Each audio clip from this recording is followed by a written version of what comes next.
Well, today, after so many struggles and triumphs and moments that have tested my husband in ways I never could have imagined, I have seen firsthand that being president doesn't change who you are. No, it reveals who you are.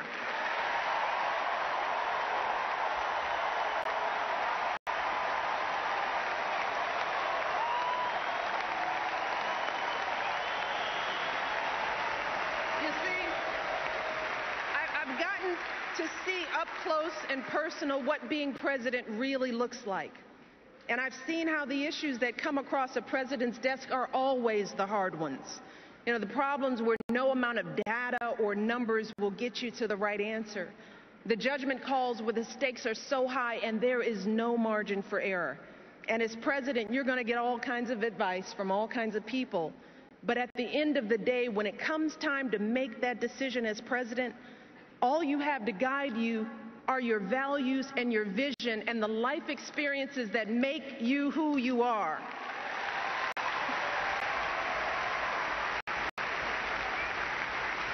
So when it comes to rebuilding our economy, Barack is thinking about folks like my dad and like his grandmother. He's thinking about the pride that comes from a hard day's work. That's why he signed the Lilly Ledbetter Fair Pay Act, to help women get equal pay for equal work. That's why he cut taxes for working families and small businesses and fought to get the auto industry back on its feet. That's how he brought our economy from the brink of collapse to creating jobs again, jobs you can raise a family on, good jobs, right here in the United States of America.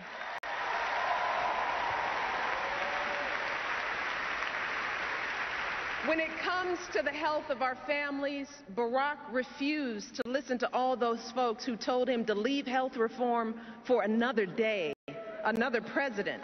He didn't care whether it was the easy thing to do politically. No, that's not how he was raised. He cared that it was the right thing to do.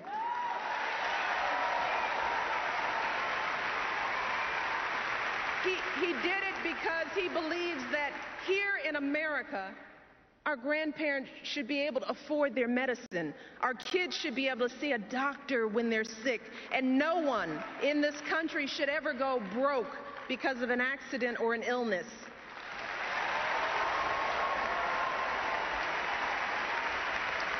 And he believes that women are more than capable of making our own choices about our bodies and our health care. That's what my husband stands for.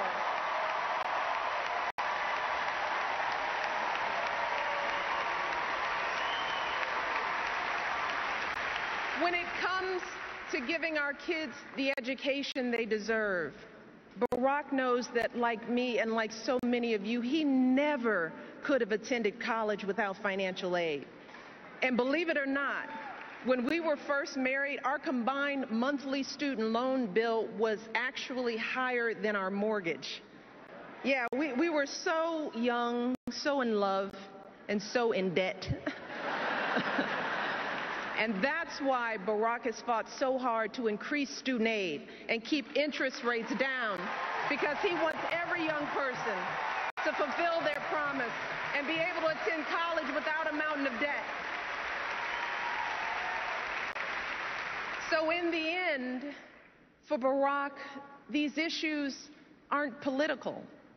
They're personal, because Barack knows what it means when a family struggles. He knows what it means to want something more for your kids and grandkids. Barack knows the American dream because he's lived it. And he wants everyone in this country, everyone, to have the same opportunity, no matter who we are or where we're from or what we look like or who we love.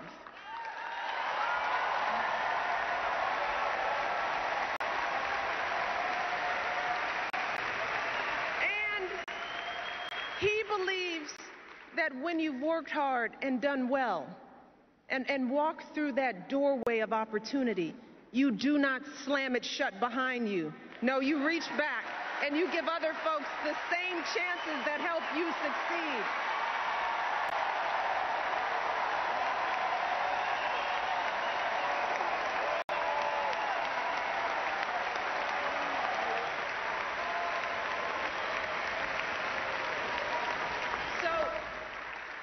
When people ask me whether being in the White House has changed my husband, I can honestly say that when it comes to his character and his convictions and his heart, Barack Obama is still the same man I fell in love with all those years ago. Yeah. He's the same man who started his career by turning down high-paying jobs and instead working in struggling neighborhoods where a steel plant had shut down, fighting to rebuild those communities and get folks back to work. Because for Barack, success isn't about how much money you make, it's about the difference you make in people's lives.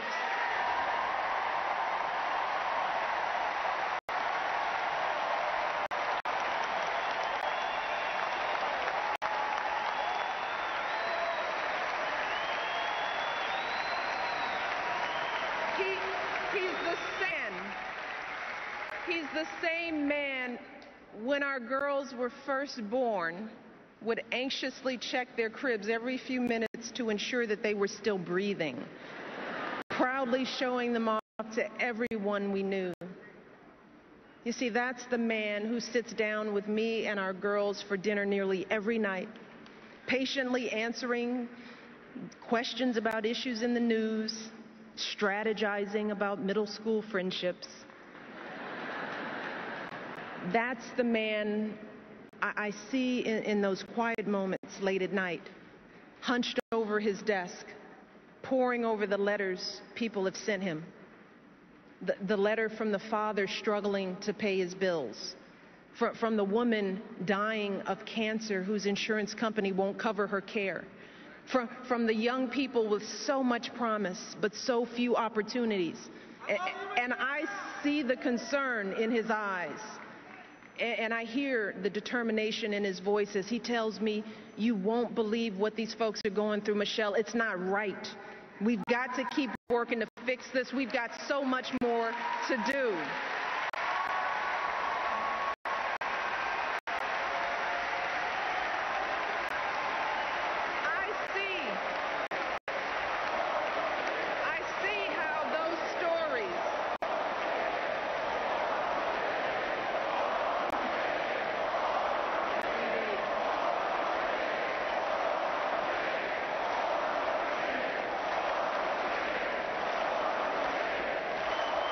I see how those stories our collection of struggles and hopes and dreams. I see how that's what drives Barack Obama every single day. And I didn't think that it was possible, but let me tell you, today, I love my husband even more than I did 4 years ago, even more than I did 23 years ago when we first met. Let me tell you why. See, I love that he has never forgotten how he started. I love that we can trust Barack to do what he says he's going to do, even when it's hard, especially when it's hard.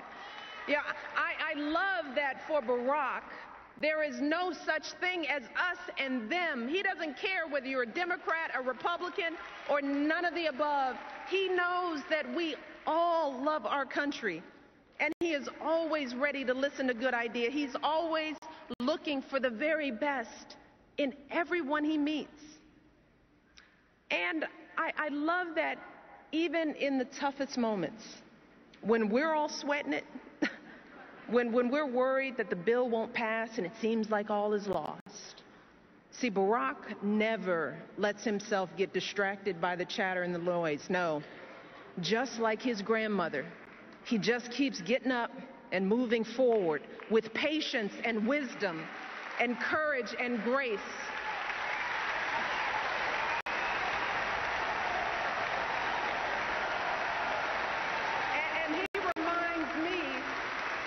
He reminds me that we are playing a long game here, and that change is hard, and change is slow, and it never happens all at once, but eventually we get there. We always do. We get there because of folks like my dad, folks like Barack's grandmother, men and women who said to themselves, I may not have a chance to fulfill my dreams, but maybe my children will. Maybe my grandchildren will. See, so many of us stand here tonight because of their sacrifice and longing and steadfast love, because time and again they swallowed their fears and doubts and did what was hard. So today, when the challenges we face start to seem overwhelming or even impossible, let us never forget that doing the impossible is the history of this nation. It is who we are as Americans. It is how this country was built.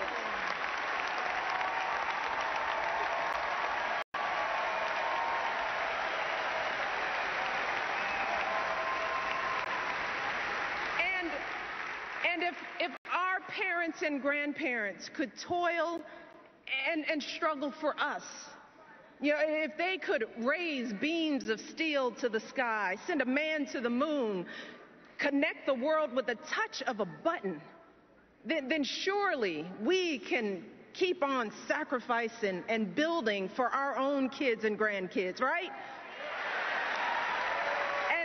And if so many brave men and women could wear our country's uniform and sacrifice their lives for our most fundamental rights, then surely we can do our part as citizens of this great democracy to exercise those rights.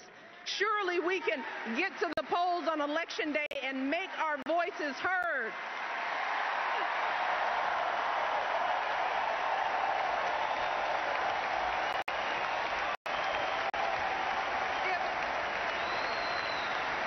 If farmers and blacksmiths could win independence from an empire, if immigrants could leave behind everything they knew for a better life on our shores, if women could be dragged to jail for seeking the vote, if a generation could defeat a depression and define greatness for all time, if a young preacher could lift us to the mountaintop with his righteous dream, and if proud Americans can be who they are and boldly stand at the altar with who they love, then surely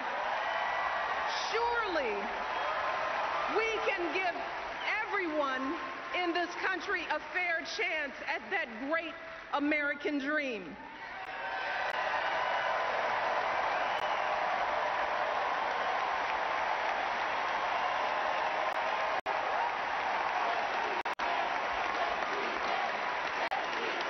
Because in the end, more than anything else, that is the story of this country. The story of unwavering hope grounded in unyielding struggle. That is what has made my story and Barack's story and so many other American stories possible. And let me tell you something. I say all of this tonight, not just as First Lady, no, not just as a wife. You see, at the end of the day, my most important title is still Mom-in-Chief.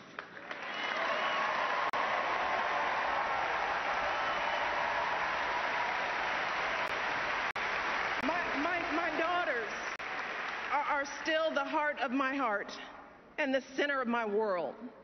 But let me tell you, today I have none of those worries from 4 years ago. No, not about whether Barack and I were doing what was best for our girls. Because today, I know from experience that if I truly want to leave a better world for my daughters and for all of our sons and daughters, if we want to give all of our children a foundation for their dreams and opportunities worthy of their promise, if we want to give them that sense of limitless possibility, that belief that here in America there is always something better out there if you're willing to work for it, then we must work like never before.